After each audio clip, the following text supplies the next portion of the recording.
Halo, selamat datang kembali di channelku. Kali ini aku dan suami mau jalan-jalan akhir tahun ke Bromo, tapi kita pengen coba experience berbeda, yaitu melalui jalur darat dengan naik kereta jarak jauh. Sekarang kita udah di stasiun Gambir untuk naik kereta tujuan Surabaya Pasar Turi. Tadi kita berangkat dari rumah di Depok jam 9 malam sampai Gambir sekitar jam setengah 11 pakai taksi Bluebird dengan tarif sekitar 200 ribuan. Tadi pas nyampe langsung check-in pakai KTP, kemudian terdaftar di face recognition buat masuk ke ruang tunggu. Aku tuh udah lumayan lama nggak ke Gambir dan sekarang sistemnya udah makin bagus ya. Kita udah nggak perlu print boarding pass lagi. Kita naik kereta keberangkatan jam 12 malam lewat 5 menit, terus tadi sempat makan dulu juga karena aku lagi kurang fit dan butuh minum obat. Salah satu restoran yang masih buka di atas jam 10 itu ada CFC dan tadi kita makan di situ berdua habisnya sekitar 120 ribuan. Kereta yang kita naikin ini namanya kereta eksekutif Sembrani Tambahan. Waktu tempuhnya 8 jam 38 menit dan ini aku lagi menuju gerbong sesuai tiket. Pas masuk, tampilan kursinya tuh menarik, terlihat baru dan bersih. Dan karena baru pertama kali, jadi kita pilih seat paling depan biar lebih luas. Tapi ternyata kekurangannya kita jadi nggak dapat footrest. Kursinya bisa disandarkan ke belakang, jadi cukup nyaman lah ya buat tidur. Terus ada colokan buat ngecas HP dan meja lipat di dalam armrest di kanan kiri. Terus di depan sini ada nama dan nomor WA kondektur yang sedang bertugas. Pas kereta udah mulai jalan, lampu utama dimatikan. Aku masih belum bisa tidur, jadi mau lanjutin nonton Squid Game season 2 dulu. Terus jangan lupa bekal earphone ya, biar gak ganggu penumpang lain. Kita tuh sengaja pilih kereta tengah malam biar nyampe Surabaya nanti udah pagi dan menyesuaikan dengan jam check-in di penginapan nanti. Kali ini kita tuh nginepnya di daerah Sukapura, Probolinggo, dan pas nyampe Pasar Turi nanti bakal lanjut shuttle ke penginapan. Oh iya, nggak usah khawatir kedinginan karena nggak lama setelah kereta jalan kita tuh dibagiin selimut. Aku udah ngeluarin mantel dari tas tapi ternyata nggak perlu. Dan syukurnya walaupun aku orangnya agak susah tidur, tapi malam ini tidurku cukup nyenyak selama perjalanan. Tiket kereta ini dibeli beberapa hari sebelum berangkat dengan harga Rp1.728.000 untuk berdua melalui Traveloka. Paginya aku bangun sekitar jam setengah 6 dengan pemandangan indah hamparan sawah dan pegunungan di jendela. Dan gak usah khawatir salah pilih kursi karena pemandangan ini bisa didapat dari kursi baris kanan ataupun kiri. Buat orang yang gampang mabuk perjalanan, jujur aja setelah merasakan pengalaman ini, ternyata naik kereta jarak jauh tuh jauh lebih nyaman dibanding transportasi lainnya. Kecepatannya stabil, nggak kena macet, nggak ada guncangan, nggak capek. Kalau boring bisa nongkrong ke gerbong restoran, pemandangannya indah, fasilitas lengkap, terus ada banyak menu makanan juga yang bisa diorder langsung ke kursi kita. Jadi kalau nggak butuh sampai cepet, pasti aku bakal milih naik kereta ya kalau bisa dibanding pesawat. Karena walau udah sering terbang, tetap aja kadang aku tuh masih suka mabok juga. Tapi aku nggak pernah mabok naik kereta, walaupun semalam aku lagi kurang fit. Terus keretanya tuh nggak yang nonstop dari Jakarta ke Surabaya, tapi juga berhenti di beberapa stasiun. Walaupun kali ini kita liburannya banyakan staycation dan lebih santai nggak ngejar apa-apa, tapi suamiku tetap bikin itinerary, mostly urutan perjalanan aja, karena kita lumayan banyak sambung transport. Akhirnya ini sekitar jam 8.45 kita sampai di tujuan kita, stasiun Surabaya Pasar Turi. Di sini udah langsung dijemput sama driver dari hotel untuk melanjutkan perjalanan ke penginapan kita di daerah Sukapura, Probolinggo. Biaya yang harus dikeluarkan untuk satu mobil jemputan ini adalah Rp1.200.000, diisi maksimal 4 tamu. Kalau lancar, kita bisa sampai penginapan dalam 2 jam lebih sedikit. Awalnya pas request mobil shuttle ini, kita tuh dikabarin kalau armadanya Avanza. Tapi pas dijemput, ternyata kita dipakein Innova yang lebih nyaman. Terus karena nyampe pagi dan belum sarapan, jadi kita minta rekomendasi tempat sarapan yang enak sama driver. Tapi karena drivernya warga Probolinggo dan kurang familiar dengan tempat-tempat makan di Surabaya, jadi kita direkomendasiin buat sarapan nasi rawon yang terkenal di Probolinggo. Kebetulan rawon nguling ini searah dengan tujuan kita, tapi seharusnya kan kalau ke penginapan kita exit Tongas. Nah karena mau mampir ke rawon nguling, kita exit Pasuruan. Dan ternyata rawon nguling ini punya cabang di Lebak Bulus. Aku langsung cek di Google Maps dan bener aja ada cabang Jakarta dan sepertinya belum lama. Kebetulan di sini tuh ada iga, jadi kita pesen rawon iga pisah nasi, pecel, kemudian kita juga pesen goyong dan beberapa minuman. Terus pas makan pecel, peyeknya tuh enak banget, kita sampai nambah lagi peyeknya aja. Selain rawon, menunya lumayan banyak pilihan, ada gulai, sop, lodeh, pecel, sayur asem, soto, dan lain-lain. Nah kalau goyongnya ini keluarnya memang agak belakangan karena butuh waktu untuk digoreng.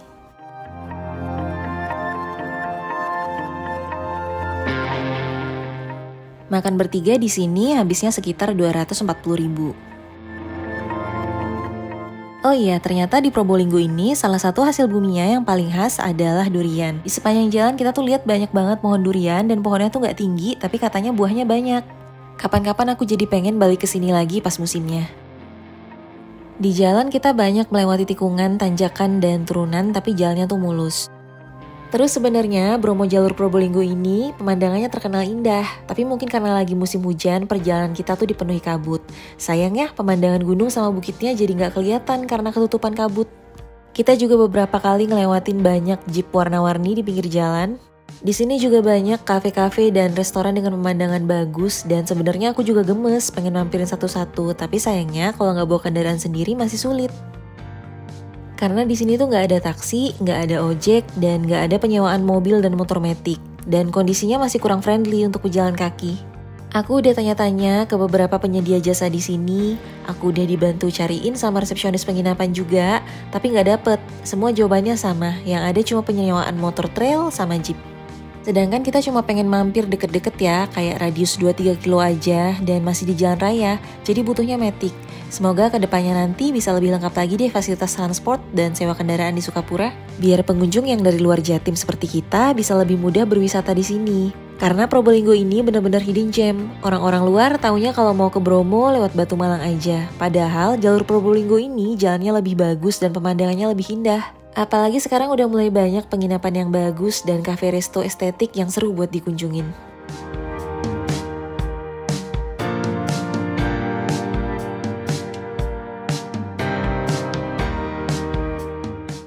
Nah ini kita udah sampai dan kondisinya lagi mendung gerimis. Penginapan kita ini namanya Manis Ai Bromo, konsepnya cabin, pemandangannya juara karena dikelilingi hutan dan pegunungan. Ada restonya juga dan pas kita di sini itu lagi rame yang waiting list karena restorannya ini cukup populer. Kita udah sampai di sini jam 12-an tapi masih harus nunggu karena baru bisa check-in jam 2 siang. Kita nggak bisa early check-in berhubung sekarang lagi high season dan kamarnya selalu penuh, jadi kita harus nunggu antrian kamarnya dibersihin dan disiapin dulu dari tamu sebelumnya yang baru check out jam 12.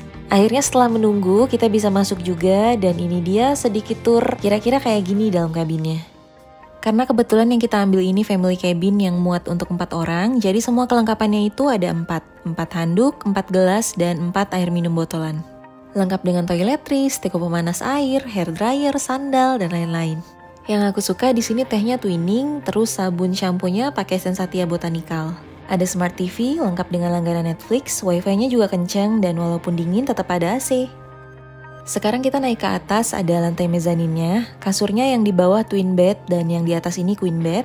Tangganya tuh agak susah dipanjat, jadi harus hati-hati ya melangkahnya.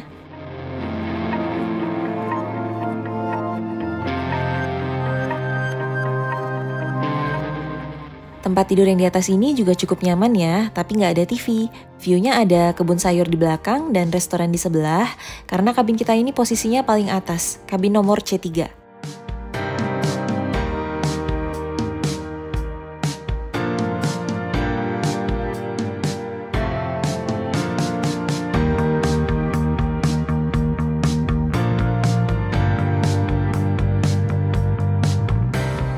Manis Ai ini selalu fully occupied, jadi kita cukup beruntung sih bisa dapat kamar di saat libur Nataru ini. Dan pengunjung yang nginep di sini hampir semuanya dari Surabaya dan bawa kendaraan sendiri, jadi memang kayaknya kita nih yang paling jauh dari Depok. Sebenarnya sih kalau benar-benar diperlukan, bisa aja turun dari kereta langsung sewa mobil pas kunci di Surabaya, dan nyetir sendiri sampai ke Probolinggo. Tapi aku dan suami sudah berkomitmen, kita nggak mau capek-capek nyetir jarak jauh. Pokoknya serba santai aja tanpa ngejar apa-apa di perjalanan kali ini.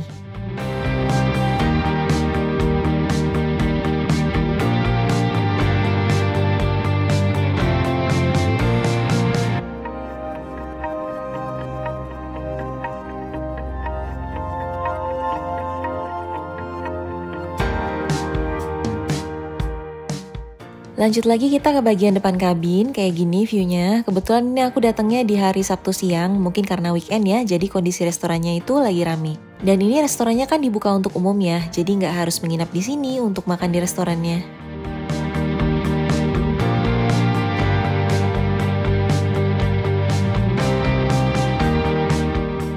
Nah ini sore menjelang maghrib pas sudah agak sepi, pas nyampe tadi tuh aku langsung tidur dan ini baru bangun karena udah sore dan mulai lapar. Jadi tadi memang aku nggak makan siang ya karena masih kenyang, sarapannya kan agak telat.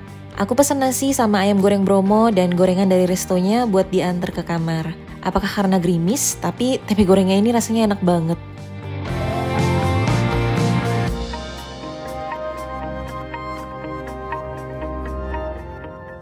Kalau ini suasana malamnya, cakep banget ya view dari teras kita.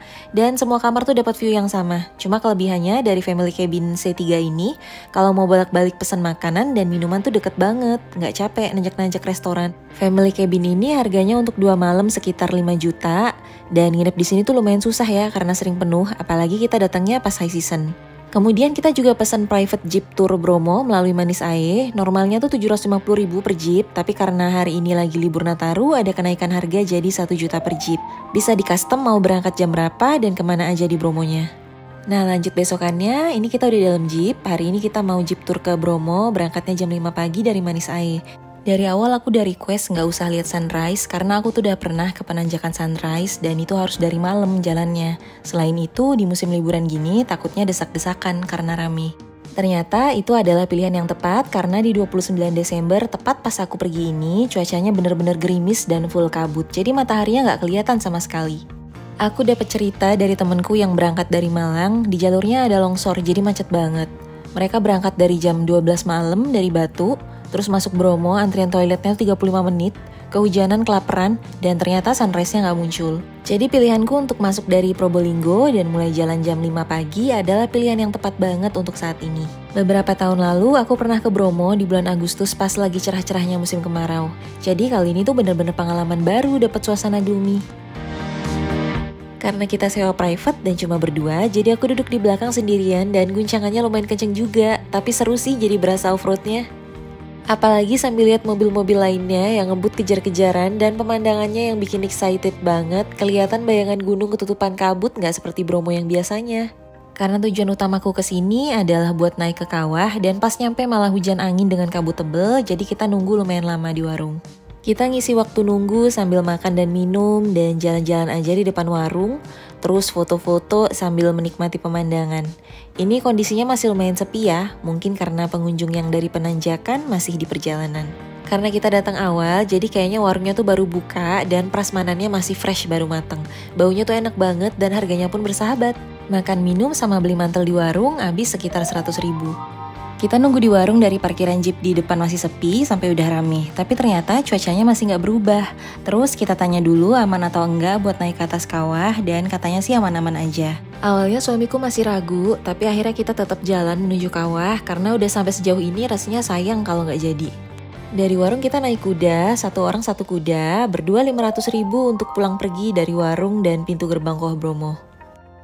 Niatnya sih buat nambah experience dan menyimpan tenaga buat nanjak Kawah Bromo nanti. Terus kita pilih kuda yang besar karena mikirnya pasti lebih kuat nih. Tapi kalau naik kuda besar duduknya ternyata berasa tinggi banget. Jadi rasanya lebih mendebarkan ya, dan kita tuh harus benar-benar jaga keseimbangan karena ternyata naik kuda itu tidak segampang itu walaupun didampingi pemiliknya.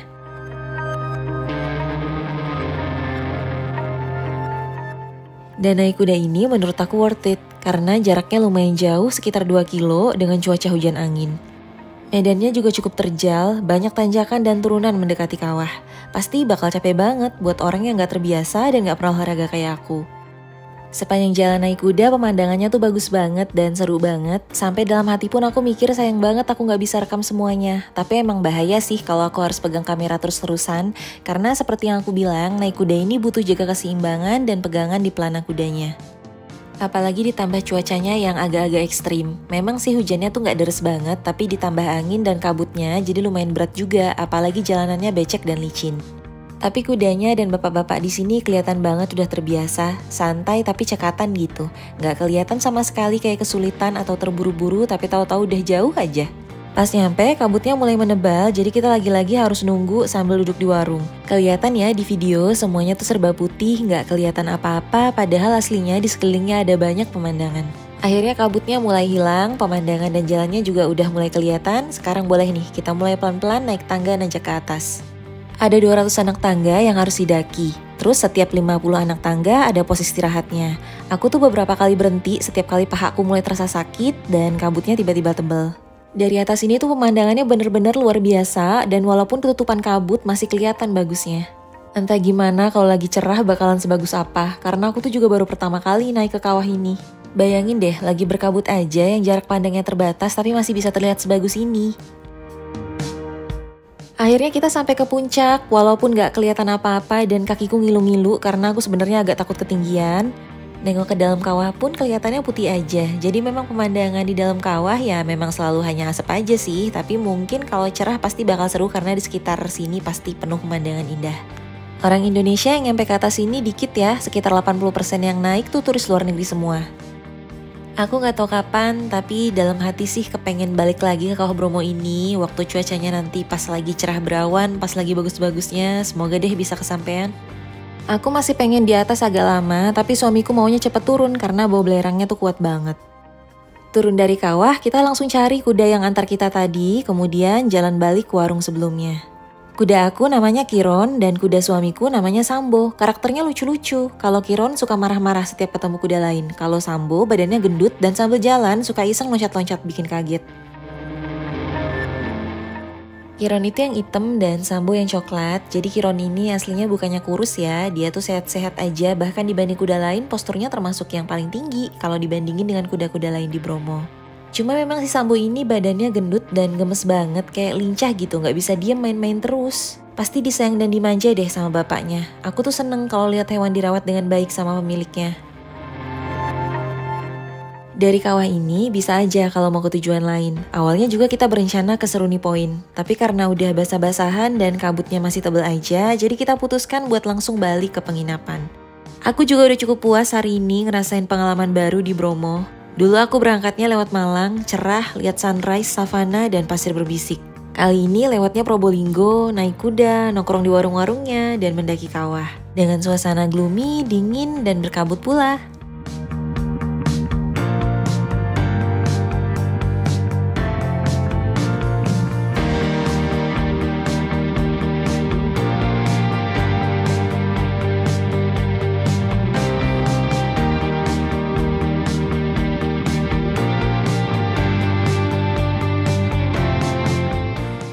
Sebelum keluar wilayah Taman Nasional Bromo, kita sempetin foto-foto dulu sama jeepnya buat kenang-kenangan. Karena kebetulan kita juga dapet jeepnya tuh bagus, kayak udah direstorasi gitu.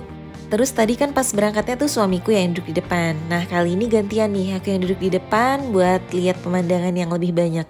Karena aku tuh gak tahu kapan atau berapa tahun lagi baru bakal balik ke sini lagi. Ini juga kita terpaksa pulang lebih cepat kan karena udah terlanjur basah kuyup aja. Berhubung udaranya dingin, jadi takut masuk angin deh.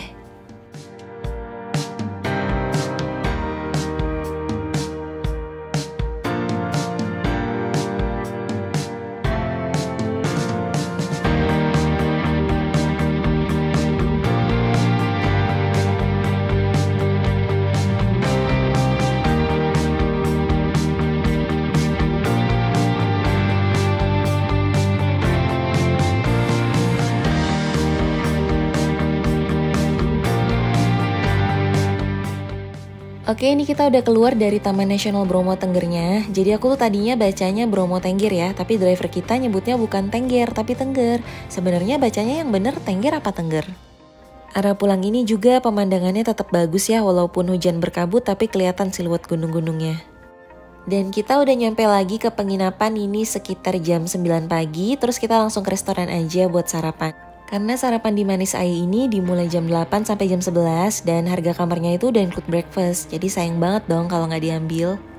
Sarapannya tuh enak-enak dan lengkap ya walaupun lokasinya di pedesaan. Ini satu meja buffet aja, pilihannya tuh sebanyak ini. Masih ada meja lain tapi aku nggak record karena kondisi restorannya lumayan lagi rame. Kita hanya ambil makanan yang kita suka dan gak usah khawatir semuanya kita habisin karena memang kita ini suami istri yang hobi makan all you can eat. Nah dengan berbagai makanan seenak ini rasanya jadi makin lengkap karena dapat view sebagus ini. Cuaca masih hujan gerimis tapi kabutnya udah hilang dan karena aku pun udah terlanjur basah dari Bromo, jadi sekalian aja aku jalan-jalan ke jembatan kacanya mumpung pemandangannya lagi jelas nih. By the way, hari ini kita nggak kemana-mana karena tanggal 29 sampai 30 Desember 2024 seluruh kawasan Bromo ditutup untuk ritual suci Wulan Kapitu. Semua lampu di luar kamar juga dimatiin, mirip nyepi ya, tapi masih boleh lah kalau duduk di teras kabin dan pesan-pesan makanan sebelum restoran tutup. Seharian ini kita staycation aja dan malamnya nonton Netflix sambil makan pizza yang tadi kita order. Kemarin kita juga udah sempet beli banyak jajanan di minimarket dekat sini, jadi aman lah sampai besok. Oke, ini udah ketemu pagi lagi dan ini sarapan hari kedua, beda dikit sama yang kemarin tapi tetap sama-sama enak. Oh iya, kita udah diinfo lagi banyak lalat karena sekarang lagi musim pemupukan dan di sekeliling penginapan itu kan banyak perkebunan ya. Jadi memang lalatnya lumayan ada di mana-mana. Terus habis makan aku coba naik tangga ke atasnya restoran dan ternyata di atas itu konsepnya cafe outdoor. Ini pemandangannya cakep banget, gak heran pengunjungnya selalu ramai.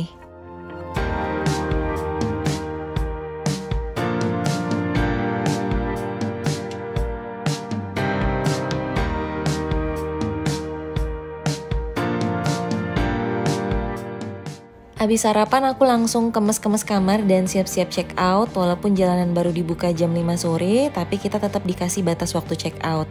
Biasanya jam 12, tapi khusus hari ini batasnya di jam 2 siang.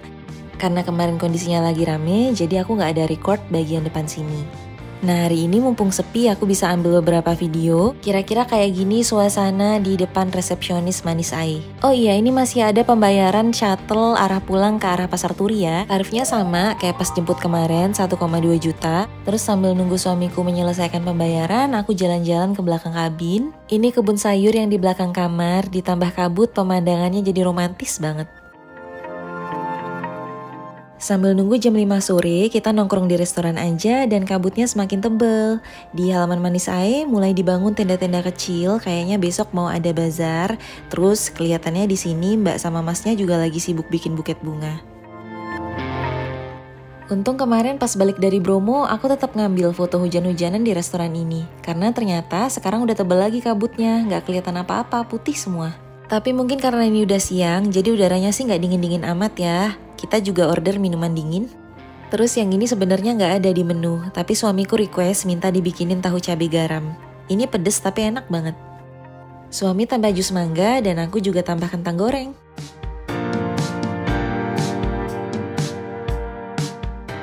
Di luar makin lama makin putih ya, kabutnya tuh terus menebal dan yang tadinya nggak dingin-dingin amat jadi dingin banget.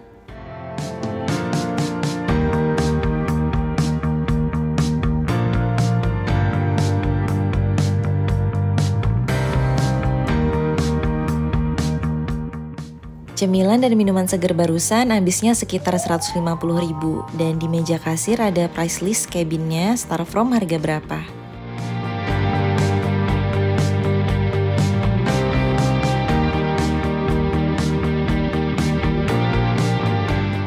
Sebentar lagi mobil shuttle udah bisa jalan, jadi kita turun ke lobby buat siap-siap. Kita jalan masih dengan keadaan hujan dan berkabut, tapi untungnya drivernya kan udah terbiasa ya nyetir di area sini, jadi aman-aman aja.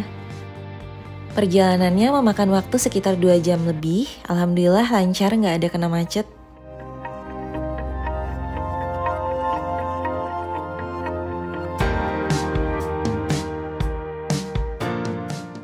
Kereta pulangnya kita pakai Argo Bromo Anggrek jam 9.15. Nah, karena udah daftarin KTP di Gambir kemarin, jadi buat masuk ke ruang tunggu di Pasar Turi ini pun nggak perlu pakai tiket. Tinggal tunjukin muka aja karena udah pakai face recognition juga.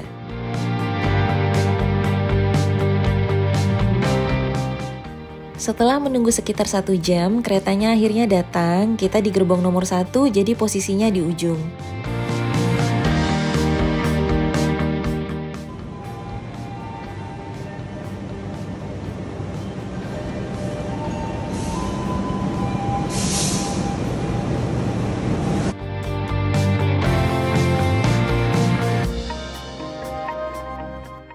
Kursinya warna marun dipadu motif kayu, kesannya jadi elegan dan mewah ya.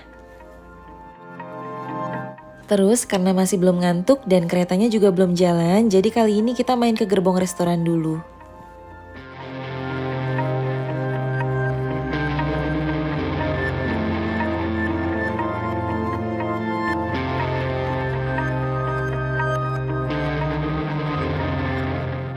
Dan ternyata gerbong restoran ini juga lucu meja kursinya. Ini aku bukain buku menunya ya.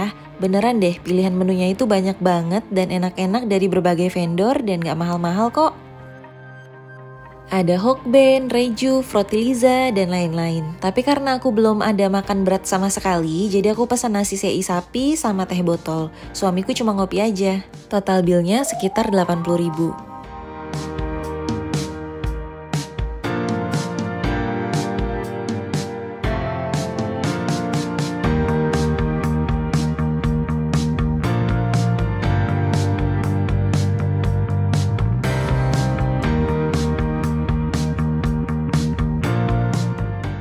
Makanannya baru dimasak di kitchen pas kita pesen. Ya nunggunya memang agak lama sih, tapi rasanya jadi lebih enak karena baru dimasak fresh. Tampilan sei sapinya tuh kayak gini, dan ini bukan makanan masuk microwave ya. Perut udah kenyang dan keretanya juga udah jalan, kita balik ke kursi, pasang earphone, selimutan, dan siap-siap balik menuju Jakarta.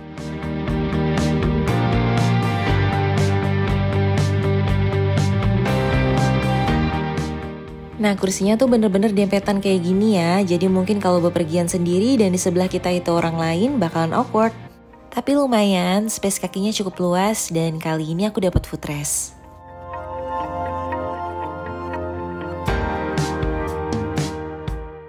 Tiket kereta pulang ini harganya sekitar 1.800.000 untuk 2 kursi.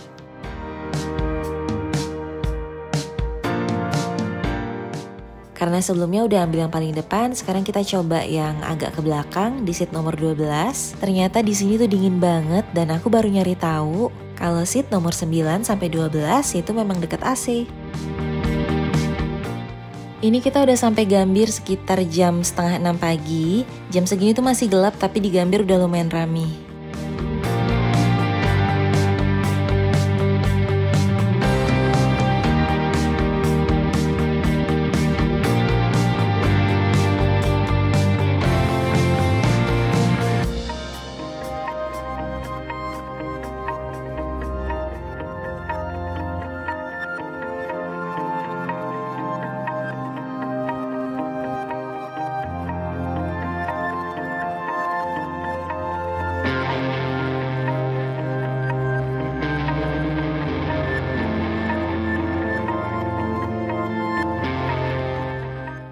Terus kita lanjut naik taksi dengan tarif sekitar 30.000 ke stasiun Gondang Dia.